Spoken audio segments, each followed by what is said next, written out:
On this edition of the program, from the window to Tim Walz as your Democratic vice presidential nominee. We'll talk about the Shapiro of it all and break down the map with Understand Politics, Ryan Jakubowski. It's all coming up.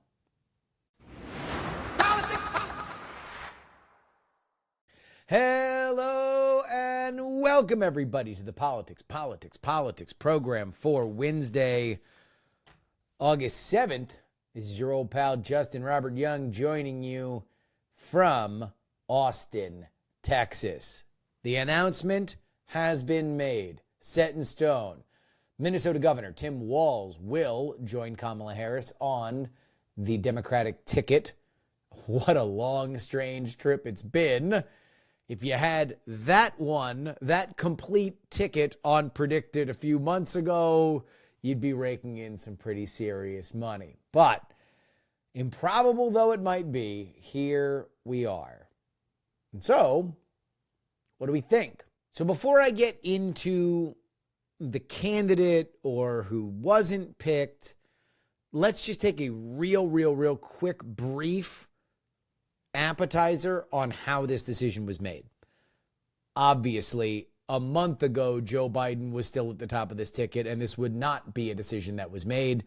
There is the reality of the convention coming up, and so there's a tight time frame. The campaign itself had set Tuesday as the day that they had to announce who the vice presidential nominee was going to be because they were going to appear on stage together. Anything past that would be further dithering. And with that, it does appear that this was a decision that lingered. Not exactly the Hollywood quality rollout that our modern Democratic Party has almost demanded. Usually there is nothing that gets announced that doesn't already have its little perfect social media package to entrance and excite people. No such thing with Tim Walz, which makes one believe that this was a very late decision. What does that say? Maybe a little, maybe a lot, maybe nothing. But we're going to begin and end our understanding of this pick with not what it says about Tim Walz or anybody else who would have been in that position, but rather what it says about the people that were making the call, aka Kamala Harris and those that are closest to her. This does not suggest a campaign that was supernaturally in control of things. Not a big knock against them. But it may also suggest a campaign that's a little disorganized. So let's get to the great stuff about Tim Walz. He is extraordinarily charismatic. He handily won the media primary that essentially defined all of these candidates going out on television and selling their wares. Part of the reason why is, as, and I want to make sure I get her name right because I do love her and her opinion here, Annette Schenker-Osario, who's been on the show before. She is a progressive campaigner. She said that Tim Walz is exceptional, and I'm going to get this exact, at selling the brownie and not the recipe for progressive policies. He is there to tell you about the smile on children's faces when they get free school lunch and not the, well, you know, by raising the marginal tax rate, we're able to then carry the 5. So sell the brownie, not the recipe. Great at that. He also seems to have, at least to the Kamala Harris campaign's delight, a bit of a heartbeat on this race in particular. Let's remember that it was Walz who used the term weird to define J.D. Vance and Donald Trump, and now that is very much mainstream in the Democratic Party. Your belief in how efficacious that is going forward should probably factor into how much you like this particular pick. Walz is also a big energizer for the youth vote. He was the pick of TikTok. He's the pick of the online progressive left. But what he isn't is Josh Shapiro. Josh Shapiro is a very popular governor in a state that you have to win. Not can win, not might win. You have to win. Josh Shapiro was able, because of a bad Donald Trump endorsement, able to run as a moderate, a center-left moderate in Pennsylvania. He won very handily. He also just came off a starring role in a nonpartisan perspective of leading an effective local investigation into the shooting of Donald Trump in Butler, Pennsylvania. Josh Shapiro will be a surrogate for this campaign. He will not be the vice president, despite the fact that by all accounts, he seemed very much to want it. This is a risk, because when we write the autopsy of this campaign, if Kamala Harris does not win Pennsylvania, and I dare say if she does not lead in Pennsylvania throughout this race, then the first thing people will say below that is she passed on Josh. And so let's get to where I think this very much matters. And that is understanding what I think is going to be the key question of this race. Who is Kamala Harris in 2024? We know she's not the Kamala Harris in 2019 because she's distanced herself from those progressive platforms, up to and including decriminalizing border crossings, defunding the police, eliminating private insurance, and, specific to Pennsylvania, banning fracking. We know that she is not entirely the vice president that dutifully went along with Biden's policies, because she needs to make a little bit of distance from Joe, because if his policies were popular, then she wouldn't be at the top of the ticket right now. So who is she today? Well, now we can shade in just a little bit more, because we know that when she was faced with two moderates in Senator Mark Kelly of Arizona and Governor Josh Shapiro of Pennsylvania, she picked the more progressive Tim Walz. Which leads us to this. Does this matter? I have said before, I will say now, and I will continue to say until the day I die, that I don't particularly think that vice presidential picks matter, or at least they slot under a bunch of different decisions that the head of that ticket are going to make. However, we are in a bit of a weird situation because, again, this is Kamala's first big decision. And I have to say that I'm not super impressed by it. It's a base play. But the question that I have, and we're going to have a conversation with Ryan Jakubowski a little bit later, is what exactly are the coalitions on either side of the aisle right now? You're kind of guessing because there is a lot of movement. Now, fortune favors the bold. Maybe they understand something that me, a barking dog on the internet, just doesn't. Maybe there is absolutely no winning this election unless you keep up the online excitement. Maybe Tim Walz is somebody that their polling shows is not going to be able to be painted as a socialist by the Trump campaign. I'm of the opinion that this is a bit of a surrender of the economic middle. I think that that is the number one issue that people care about. And when you're trying to win Sun Belt states that are a little bit more conservative than you are, and Rust Belt states that theoretically you need to absolutely win, including Pennsylvania, that surrendering the economic middle is not a good thing to do. But maybe they know better. My big question is this. If Tim Walz is your partner, then why walk back all of 2019?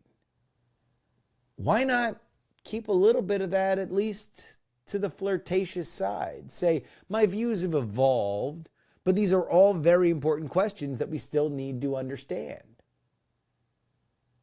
if you were going to moderate, then why not take Josh Shapiro, who gives you the benefit in Pennsylvania? Now, we're going to get to the big question. Gaza, Israel, and even the A word, anti-Semitism. But if that were the case, and you did just really want a stock, boring white guy, then go with the astronaut. Tim Walz isn't safe. I agree with Sink Junger of the Young Turks. I think that he's bold. The question is whether or not a bold progressive, the one that excites the Young Turks, is something that Rust Belt voters and Sun Belt voters will also get excited about. We have more on the map. We have more on Walz. We have more on Shapiro. All after this.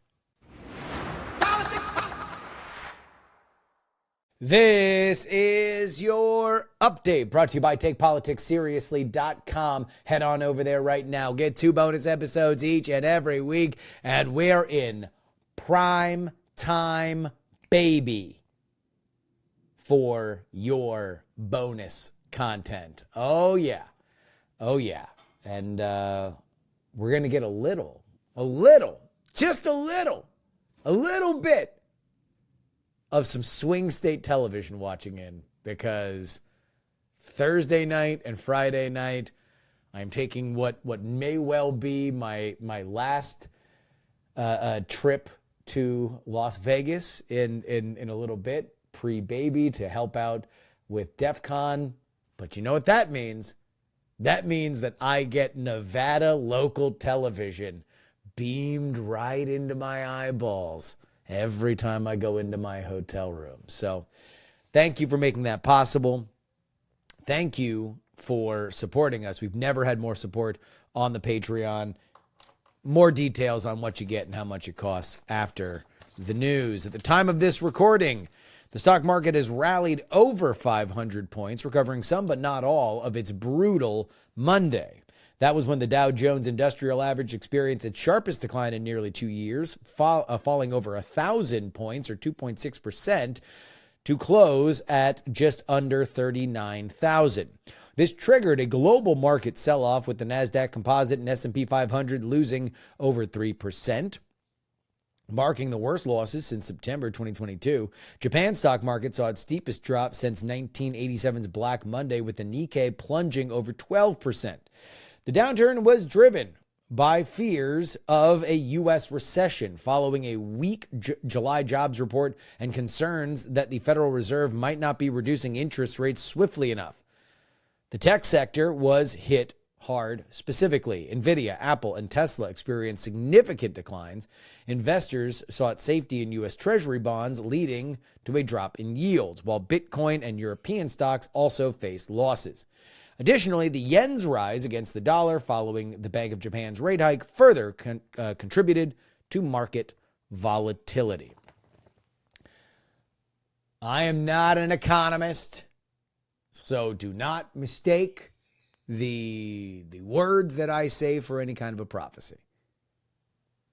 But people that I pay attention to are using terms like dead cat bounce to describe the market rebounding halfway from what it lost yesterday.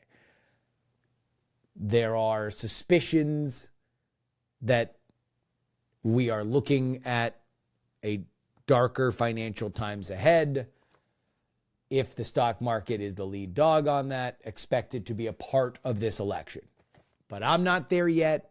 I'm not using the R word just yet. I'm saying that, the way it was that I read it described was, the engine isn't broken, but it is making a lot of weird noises and all of the gauges are flashing. So there we go, from the Department of Metaphors. Let's take a look at those TV ads that I will be watching in Nevada. Democrats have significantly outspent Republicans in political advertising this cycle, investing $325 million compared to the Republicans' $181 million, according to Ad Impact. The spending disparity highlighted the Democrats' current fundraising advantage. amid internal debates about President Biden's candidacy.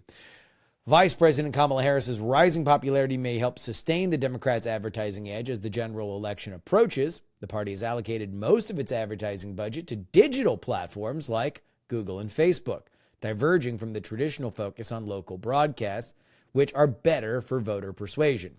Both parties are investing heavily in CTV advertising, targeting specific audiences through streaming services while adapting to the industry shift away from internet tracking cookies. The cycle's political ad market is projected to hit record levels, with spending on the presidential alone anticipated to reach $10.69 billion, marking a 19% increase from the previous cycle. Damn near $11 billion spent on advertising alone for the presidential contest by itself. Overall, political ad spending, including issues and down-ballot campaigns, is going to hit $16 billion. Good gravy. Now, the one thing that does need to be mentioned that was not mentioned in that article is that how many hundreds of millions of dollars were spent on a candidate who's not running anymore for the Democrats. So, yeah, they should outspend the Republicans, but, at least now they're going to be advertising somebody who'll be on the ballot, which is something that they were not doing up until, this week. And finally, not a metaphor. This is not a metaphor. This is a real story. A decade after a bear carcass was found in Manhattan's Central Park, Bobby Kennedy Jr. has admitted responsibility. In a video posted on X, he explained to Roseanne Barr that the bear ended up in Central Park by his hands. Kennedy was driving from upstate for a falconry trip when he saw the cub had been hit by a car. He threw it in his car, planning to use its meat. He was going to dress it and cut it up. After a busy day and a dinner in New York City, he left the bear in Central Park because, and this is according to him, you can watch the video yourself, his drunk friends thought that it would be funny to put it in the newly installed bike lanes of Central Park with an old Kennedy bike next to it, staging the idea that the bear was hit by a bike and killed. The incident made headlines in 2014 in New York with no suspects identified. Kennedy's confession comes amid other controversies surrounding his presidential campaign, such as denying reports of eating barbecued dog and claiming that a worm ate part of his brain. With dwindling poll numbers and a financial strain, Kennedy continues his third-party presidential campaign, facing scrutiny over his motivations and past actions. All of this came because of a New York Magazine profile by Claire Malone, who I think does a great job. I've not read the piece fully, but Kennedy got a call from a fact checker asking him about those allegations, decided to get ahead of it. And when somebody says, I was driving friends upstate for a falconry trip, you know you're in for a stem winder. And good Lord, did we get one.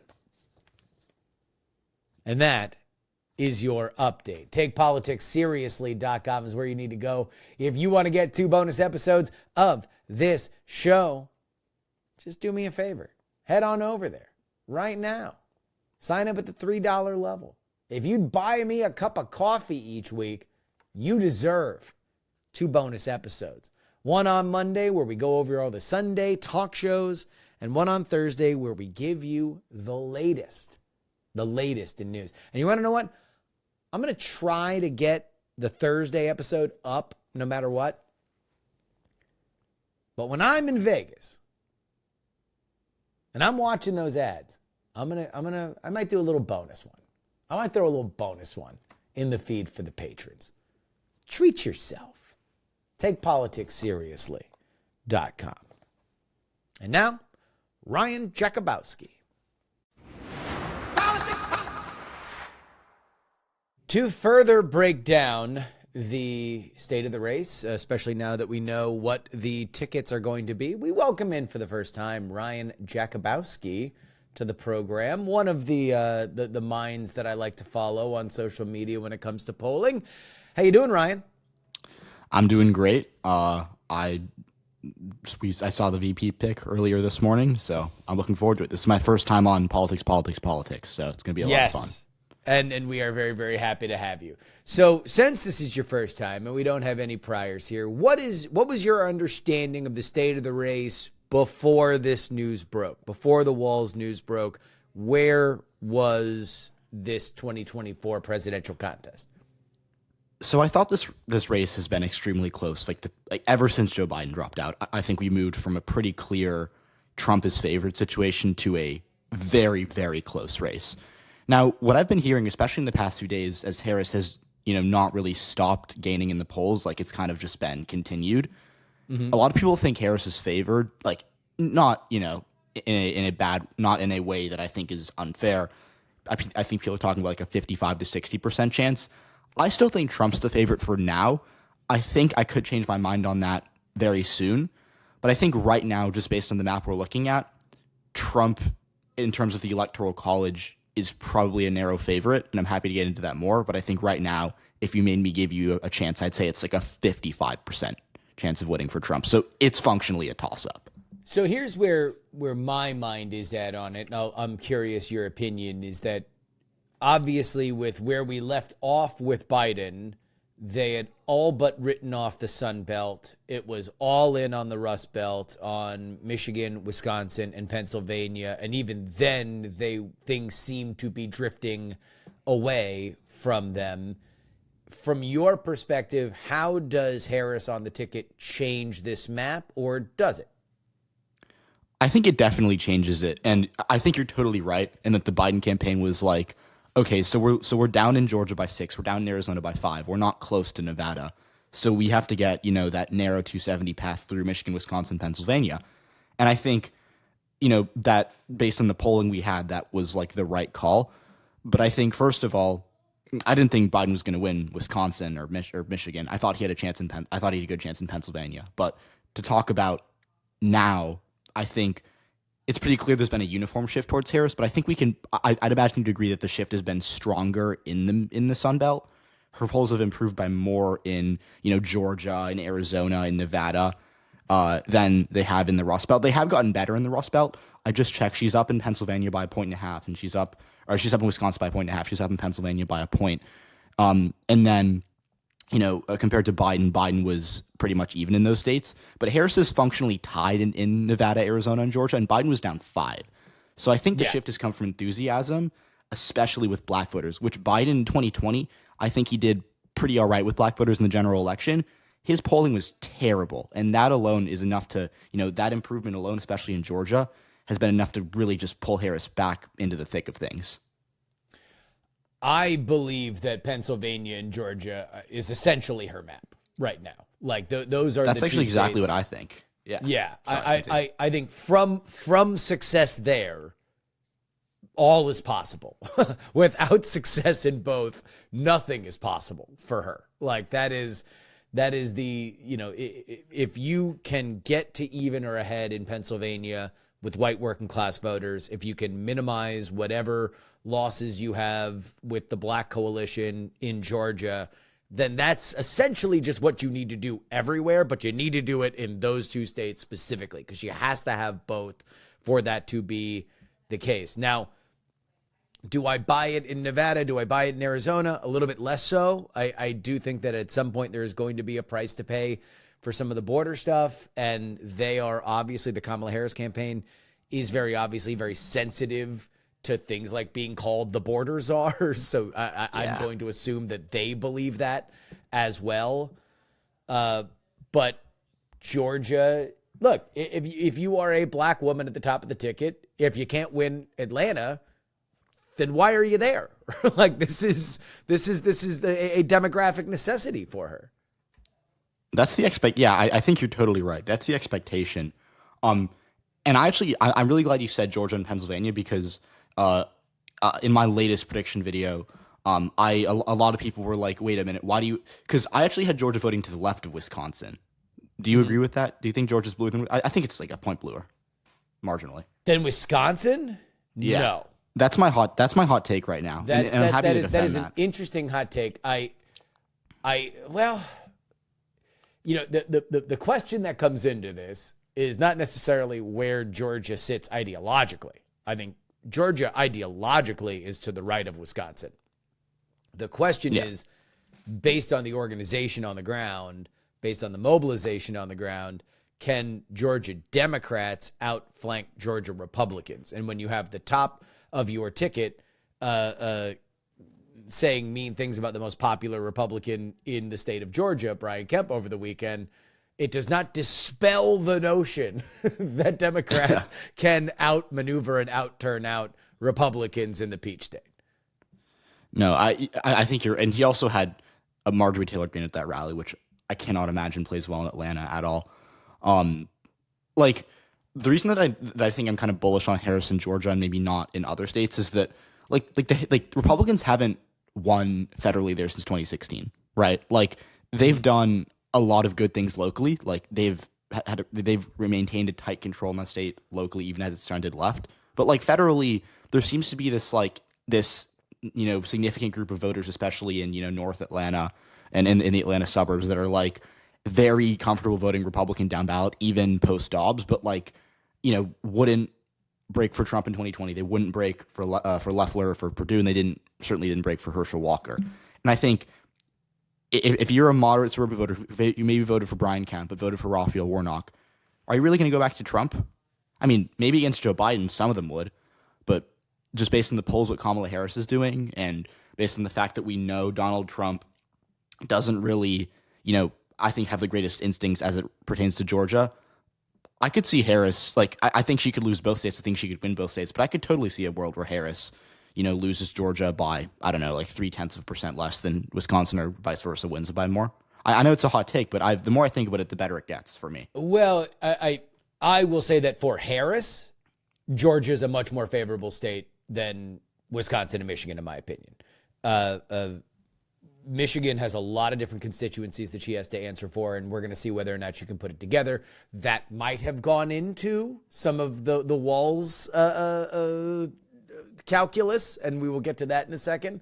But the people that need to be courted are white working class voters for Harris. And I think that she is naturally, and I don't think Walz adds much there. She's going to be deficient in that for the Rust Belt.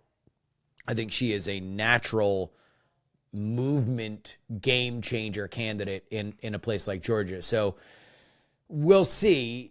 Again, I do think that this is a both of them or none of them situation in terms of her electoral path. She needs to have Pennsylvania and Georgia to really make this a thing. But I would agree with you that for Harris, Georgia might be bluer than Wisconsin. I don't think that that's a crazy take. Okay. Yeah. All right. Let's get into the vice presidential. It came down to Walz and Shapiro. As we record this, it is 11:11. Make a wish in the morning here on the East Coast.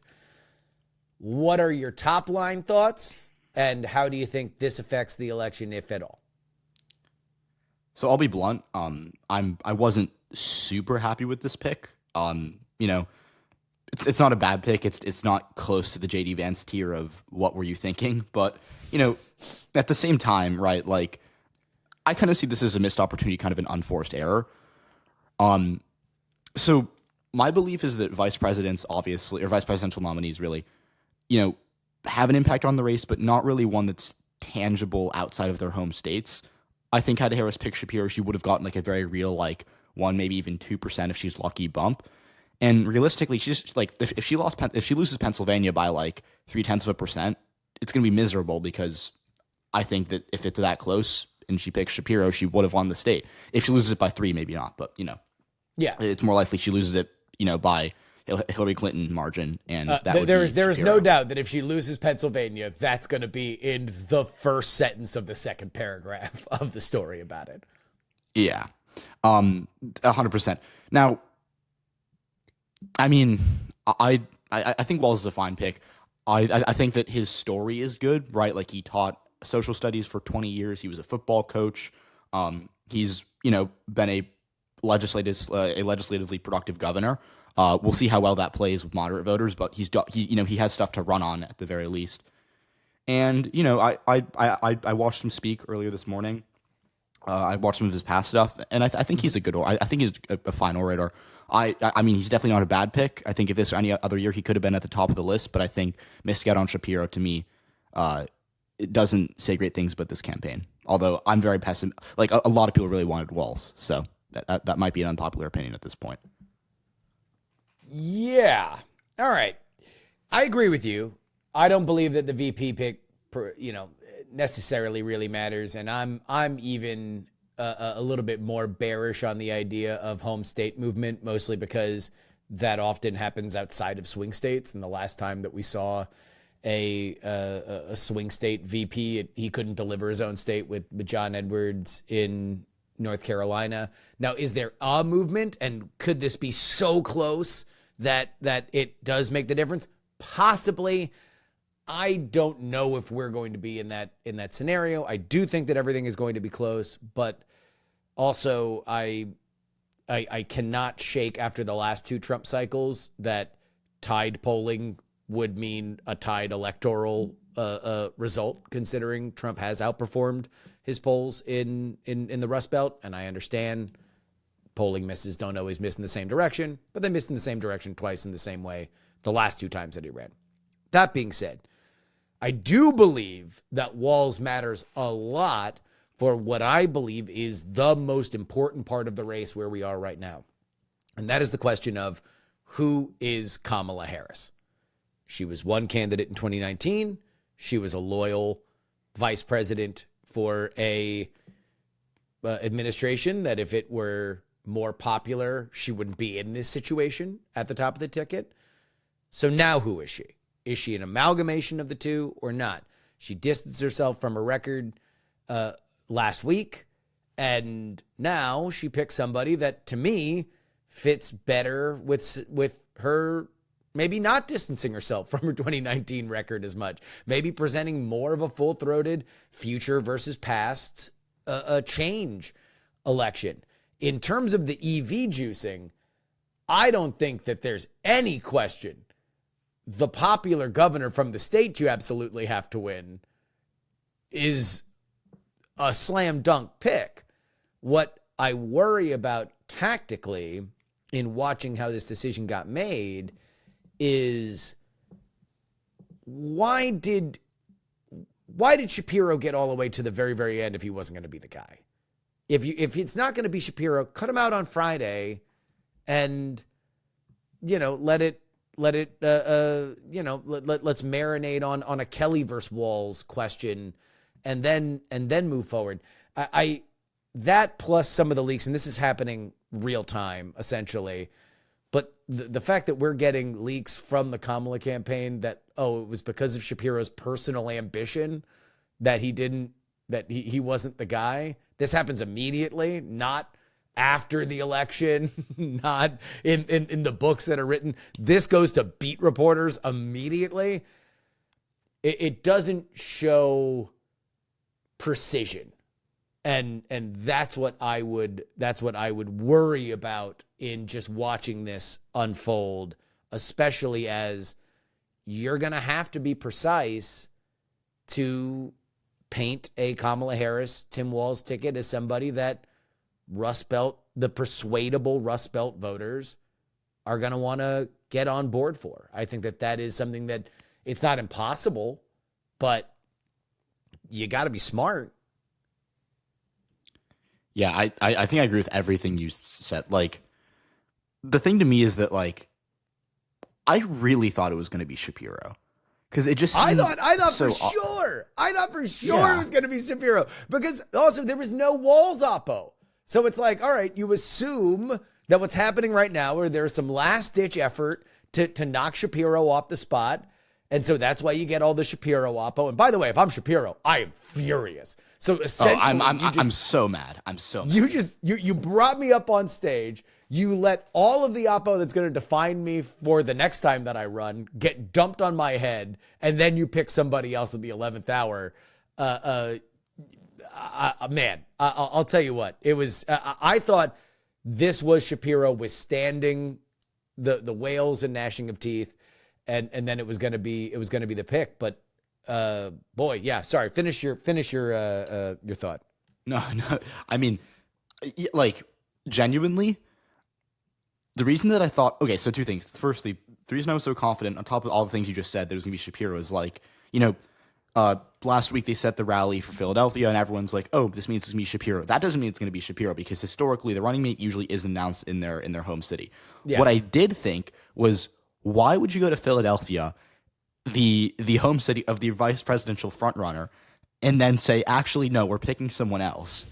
Like, they're going to his backyard and being like, congratulations to our vice presidential nominee, Tim Walz, even though until the 11th hour, everyone and their mother thought it was going to be Josh Shapiro. So that doesn't make a lot of sense to me. But I think the reason they did it, I think that if there was a deadline, a imaginary deadline like a week ago, I do think it would have been Shapiro.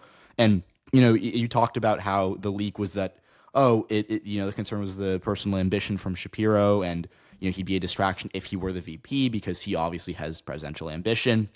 Yeah. They also talked about how Fetterman, it kind of like ignited that flame within the Harris team. I don't know. It just doesn't make, to me, it just kind of seems like it was going to be Shapiro, and then maybe Fetterman said something, the people working for Kamala Harris agreed. And I wonder if there were concerns from, maybe potentially teachers unions, which have played a large role in Democratic politics, because I heard, at the beginning of the process, they were not, those outside of the state of Pennsylvania were not super happy about a potential Shapiro pick. So I don't know. I think it might have been a lot of internal stuff, but I do believe that if it were you, it would have been Shapiro. I get it, but also who's coming home and who's not, right? Is anybody really think that no matter who Kamala Harris picked on the VP ticket, that labor was going to be upset? Yeah. Are they going to wring their hands? Are they going to stomp their feet? Sure. Same thing with, and look, I do think that there is a larger conversation that we can have about the pro-Gaza side of this, but the teachers unions, were they really going to be stone-footed when it came down to Kamala Harris and Josh Shapiro versus Donald Trump and whatever Betsy DeVos level school privatization outfit that he would want to install and would campaign on? This is, I wonder. Now, let's get into the messy part about this, and that is the pro-Gaza side, because for as much as I believe, right now my timeline is almost split 50-50. Progressives that are exalting, this is Bastille Day that they have knocked off Josh Shapiro, and MAGA people that feel like their campaign has dodged a second bullet in Pennsylvania. This one might even be more electorally effective to them by not having a moderate, very popular Pennsylvania governor be somebody that they have to run against. And while I do believe, as we've laid out, that is true, Kamala Harris still has to win Michigan, and she doesn't want her DNC to be a riot in Chicago that gets split screened with her speech, right? Is that what is the electoral worth, A, in Michigan, and B, just in terms of showing that she is a steady path forward, that maybe muting this Gaza conversation will get her? Well, I'm not necessarily sure it's going to mute the Gaza conversation, because Tim Walz and Josh Shapiro, I don't think, are that ideologically different on this issue. The problem people had with Shapiro was what he wrote when he was I think in college when he wrote. But nobody found out about that until Thursday. Right. Well, there was anti-Shapiro stuff before. Yeah, but that was, to me, that was the most compelling evidence of this is bad. But also, I don't even know if to me right now, I don't think there's that much of a difference between Walz and Shapiro on Gaza. I think that the people who were really upset about it picked on Shapiro a lot more than Walz because he was the easier target and because just in general he is like, more conservative than Walz.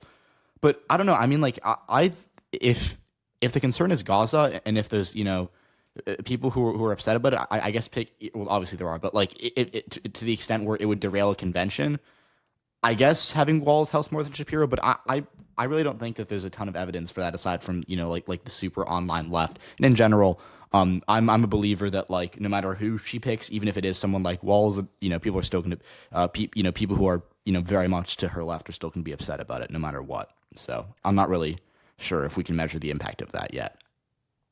I think that, all right, this is a proto take. I'm not ready to fully put my name on it, but I'm just going to toss out some work in progress take.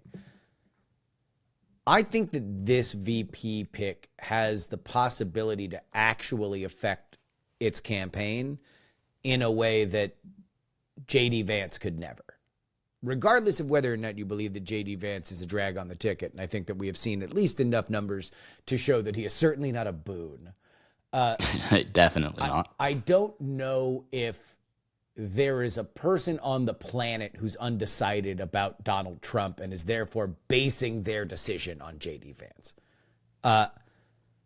I do think that Kamala Harris and Tim Walz are undefined. Part of the reason why if you are a Democratic partisan, you are enthusiastic about Kamala Harris is that you believe that her ceiling is higher. And what I see with this pick is a pick toward the base. It is to excite your base.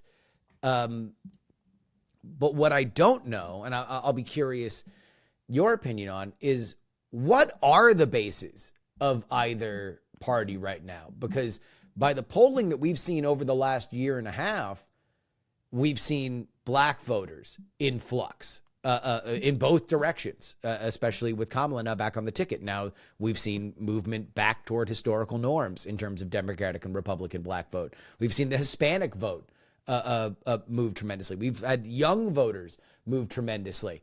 And now we are looking at the one thing that I think is for sure is we are seeing gender polarization, the likes of which we have not seen in a long time. So if you're playing to your base, my question to you, Ryan, is what's the base? I mean, like, to be fair, that is your prototype, but I'm like,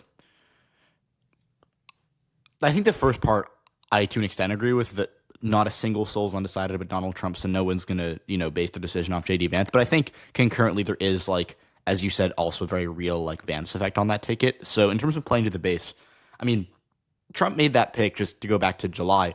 Like, Trump made that pick because I think he thought he was winning, and all he really needed was to just, like, maintain the enthusiasm and the support from his base. And the Tim Walz pick is kind of different in the sense that it's, to me, at least from the Harris campaign, I think they viewed it as like a less risky pick than Shapiro, which I'm not sure I agree with, but obviously I don't work for anyone in Democratic politics. But like, no. To me, if the Walz pick is truly about playing to the base, that would require, for that to be effective, I think that requires Tim Walz to introduce himself more to the American people, because he's an unknown, right? Like, as you said, he can define himself. So it really comes down to like what we see in the coming weeks. Like, how does Tim Walz introduce himself to America? Is he, look, I'm the guy who signed free lunch, who passed free lunch into law for K-12 students in Minnesota? Or is it, hey, I'm a football coach from the Midwest, right? Like, Tim Walz, the upside to him is that you can kind of take either side, and you can even do a little bit of both. But it really comes down to how he defines himself. So I think you could be right, but like in terms of playing to the base, I kind of want to see how this campaign continues to be run, because Tim Walz has been the VP for like an hour. So yeah, I want to see it, I just want to see it. Well, he has been running for VP. We essentially had a cable news primary over the past 2 weeks on MSNBC and CNN fairly exclusively, although Pete did his level best on Fox and various other outlets. But I mean, it was during that Tim Walz says, he's going to invest in a ladder company so people can climb over the border wall. And it's like, I wonder. I wonder whether or not the Harris campaign believes that stuff like him saying one man's socialism is another man's neighborliness, does that just not play in Pennsylvania and Wisconsin and Michigan in a way that would scare off the voters that you need, that you're already going to be deficient in, just by way of Kamala Harris's, well, you know, her persona and the fact that she's a California Democrat. I think that you were always going to be running uphill there. And at least in some of the electoral breakdowns that I've seen, yes, Tim Walz is a two-term governor from a neighboring state, but he hasn't really spoken to the voters that they need in Minnesota, and therefore in the more conservative neighboring states of Wisconsin, Michigan, and Pennsylvania. Well, he definitely hasn't, because in 2022 he was a relatively well-liked incumbent governor. He ran against, an opponent who the GOP did not fund, who they did not invest in, and he won by 7, which isn't bad. But on the same night, Tony Evers won by 3.5, and obviously Wisconsin's 7 points better than Minnesota. And Tony Evers actually had real opposition from a funded GOP candidate when Whitmer won by 11 and Josh Shapiro won by 15. And by the way, all I've heard from anybody that wants to talk about J.D. Vance specifically, if we're going to go back to that, is that he squeaked by against Tim Ryan in Ohio, which he ran with no electoral record. Tim Ryan ran about as good of a campaign as you could in that race, and he won by that exact same margin, 7 points. Well, yeah, I mean, that's one of the reasons why I think it's empirically obvious that J.D. Vance isn't a good candidate. Is you can go to New York Times, you can Google 2022 election results, and you can see that all but 2 counties in Ohio swung against J.D. Vance when he ran for Senate. And obviously Tim Walz isn't J.D. Vance underperformed Trump by 3 points. Tim Walz kind of ran even with Biden, but I don't think that was that impressive a performance either. So yeah, like you said, he hasn't had a record of speaking to Trump voters or even to moderate voters that Harris would need to win Wisconsin, to win Michigan, and play well in Pennsylvania. So that's kind of the underrated risk that I haven't really got to yet. But there's no evidence that Tim Walz is going to be this guy who's going to bring home, moderate voters. He could. He has a path to doing it. We don't know. That's the thing. We don't know. Let me ask you the anti-Semitism question. Is this a possible corrosive element for the Democratic Party? Josh Shapiro, obviously Jewish. That is something that I am hearing colloquially. Does it matter electorally? Meaning not picking Shapiro? Yeah. Does it come off as, or is you asking if that idea? The idea that, this is certainly going to be hammered by the Republicans, that the pick of Walz over Shapiro is a capitulation to, as it is referred to on the right, the Hamas caucus, pictures of protests, not only through the BLM riots of 2020, but also some of the pro-Palestinian protests that have happened over the last year, specifically the one with Netanyahu, which had some, Borat level anti-Semitic imagery among it. Do you think that has any kind of actual real world electoral consequence in states like Pennsylvania, Michigan, or Wisconsin? So my thoughts on this are kind of twofold. I think, okay, so first of all, just to go back to Shapiro for 1 second here before I kind of, again, I'm going to kind of answer your question with two lanes, if you don't mind. Go. So my first thought on that is that I think this is a missed opportunity, especially if you want to, talk to play to the base, talk to young voters who are more sympathetic to Gaza than the older generations. I think they could have done that more effectively with Shapiro, because Josh Shapiro, said in the final, in more recently, he said Netanyahu was a bad leader. He wasn't unwilling to criticize Israel. And I think that it would have been really hard for the Harris campaign or for the Trump campaign to, yes, criticize Harris if they moved to the left on Israel-Palestine. Because with Shapiro, they totally could have done that, because, Shapiro is a Jewish running mate. So no one would have been able to call that anti-Semitic. But now with Tim Walz, you're kind of, stuck between a rock and a hard place, because you can't move to the right. That's not going to happen. If you move to the left, what's Trump going to say? He's going to say, oh, you didn't pick Josh Shapiro, and now you're, criticizing the Israeli government. And we have limited polling that shows Trump, against Biden. We don't have any against Harris, but early this year we had limited polling that showed Trump was making gains with Jewish voters. And yeah, that's a concern for Democrats, because that's a constituency that they do need. And it's not a huge percentage of the electorate, but like, yeah, if Trump can actually convince the American public that like this was, I don't think he can. Yeah, I don't think he'll, really convince anyone it's anti-Semitic. But I do think that if he's like, they bowed to, as you said, like the Hamas caucus, which he's already calling Harris far left. He's totally going to try that too. I think that could be a real problem, both in the Midwest and in the suburbs too. By the way, I wonder. Colloquially, I have heard some hand wringing, and here's, to go back to an old, just a game theory perspective. If you are the Trump campaign and you are looking at the Harris campaign, that they have a decision to choose one of these two, I think they chose the one that the Trump campaign is the most excited to run against. I don't think that they were relishing the idea that they would run against Josh Shapiro. Now they don't have to. And I think I'm going to mention this in the first segment where I kind of break down my thoughts on this in general, but this feels like a very clear lane for Trump now, that Harris has made a decision, the first big one of her presidential career, at the top of this ticket. Now she is the official nominee, and she agreed with Bernie Sanders. So that's very clear lane for them to attack her. Now, can they maintain discipline? And by they, I mean he. We'll see. The only thing that remains consistent with Donald Trump is that apparently he likes playing the Beach Boys and the Mamas and the Papas for people that are a lot younger than him. That's the only thing that he seems that he can stick to. Other than that, it's, is he going to be up on stage calling Tim Walz fat instead of a socialist? Seems likely, seems possible. We have no idea. I mean, well, no one has ever. I mean, and even among Republicans, the concern is that Trump can't stay on message, which is totally true.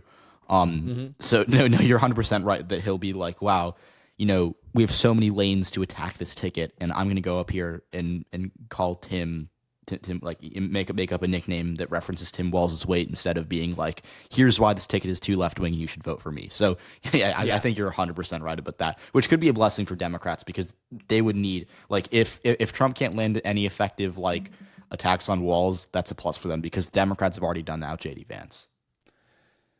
Yeah, in general, I mean, we'll leave this here. I am, like I said before, very much a non-believer that the VP pick means much of anything.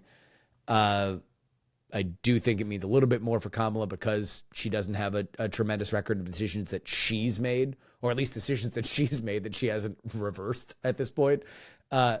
So I do think that it is interesting, but ultimately this has much more to do with Kamala Harris than anything else. Well, here, this will be my last question to you. Let me go out on this. Do you think that this election is defined by how Kamala Harris runs her campaign? Yes and no. Yes, in the sense that she's unknown and that she has the chance to, kind of. It's kind of like the halftime quarterback swap. You're losing by 2 touchdowns at halftime and you come back. It is about the backup quarterback because you have ground to make up. You were losing. You have to get that back. So in that way, it is. But I think it's also underratedly about Trump. Because, like, and a lot of people have been talking about this lately, especially as Harris has gained momentum. Trump has been in politics since 2015. He's been running for, like, actually running for president on and off for like 9 years now. Yeah. So a lot of this is about Trump, and I think the more it's about Trump, the better it is for Harris. Because Donald Trump is not popular. He's not popular, and he lost in 2020 in part because that election was a referendum on him, not Joe Biden. It wasn't like this like huge mandate of we really want Joe Biden in the White House, which Biden did fine in 2020, but like. That election was so much more about we don't want Trump anymore. And if it's about the more it's about Trump, the better it is for Harris. I'm 100% sure about that. I agree. The big things that are different is that 2020 was the COVID election, right? And he was the guy that was dealing with COVID. We have seen COVID, not only a deadly aerosolized virus, but also particularly deadly to incumbents, as we have seen around the world. Meanwhile, you've got the fact that he leads on 2 of the top 3 issues right now. And I don't know if he's ever done that in either time that he's run. So we'll see. We'll see. Ryan Jakubowski, thank you so much. Please follow Ryan on Twitter. Last name is spelled Jakubowski, and you are on Twitter at your same name, right? My YouTube is Understand Politics. Understand Politics. Yeah, Perfect. I'm on YouTube and Twitter. Go find that. Have a good time. Enjoy his content. Ryan, we hope to have you back on soon. It's been a pleasure. Thank you so much. It's been a lot of fun. I'm hoping that it's not the first time. I really appreciate it. Or sorry, I hope it's not the last time. That didn't make any sense. We got it. Good. All right. Awesome. I really appreciate it.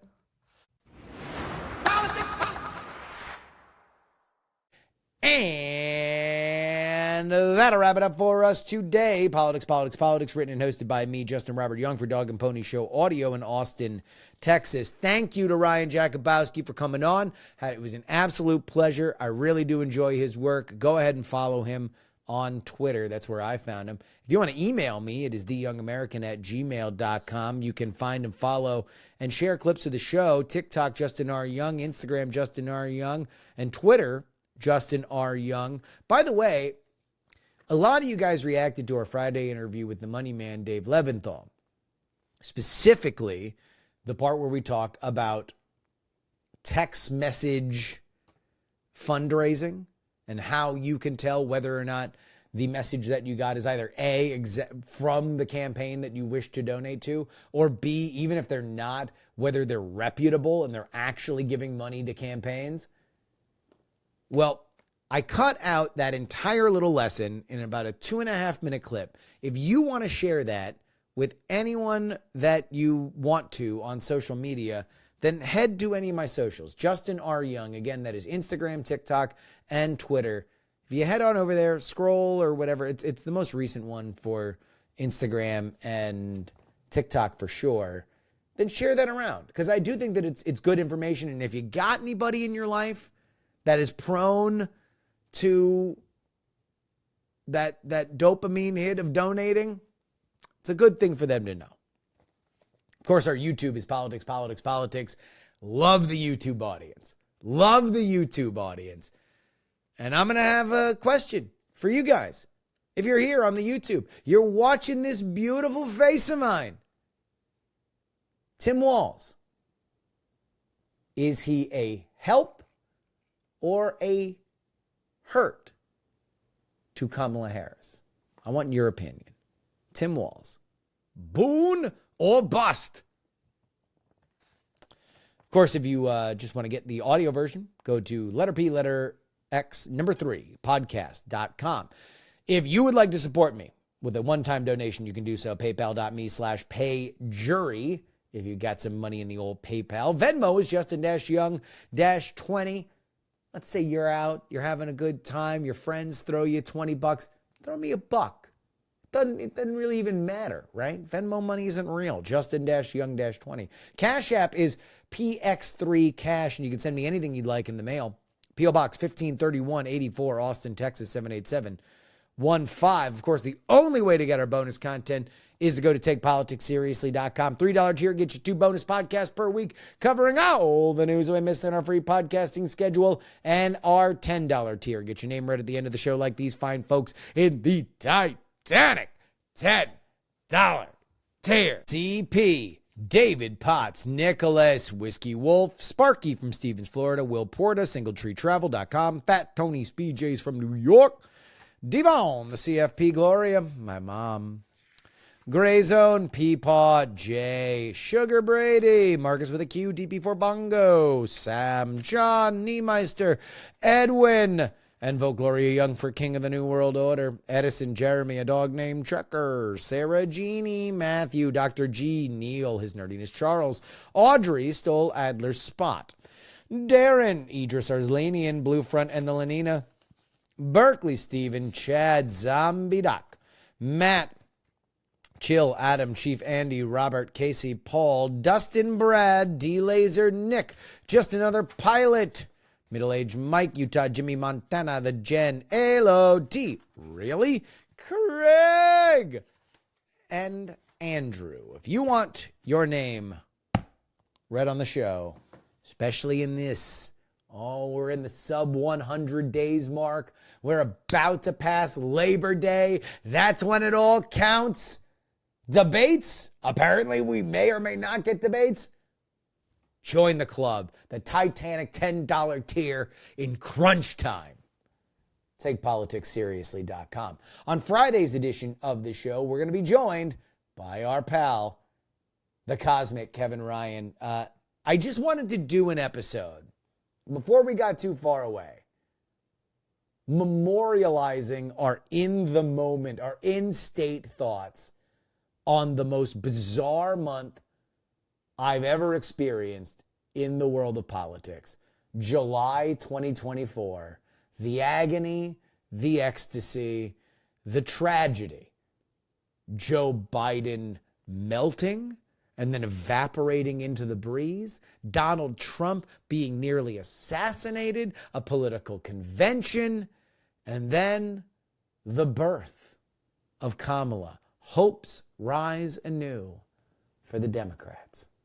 It's all coming up on Friday's edition of the show. But until then, this is your old pal Justin Robert Young saying, some shows talk about politics, others talk about politics, still more discuss politics, but this is the only one that dares discuss all three.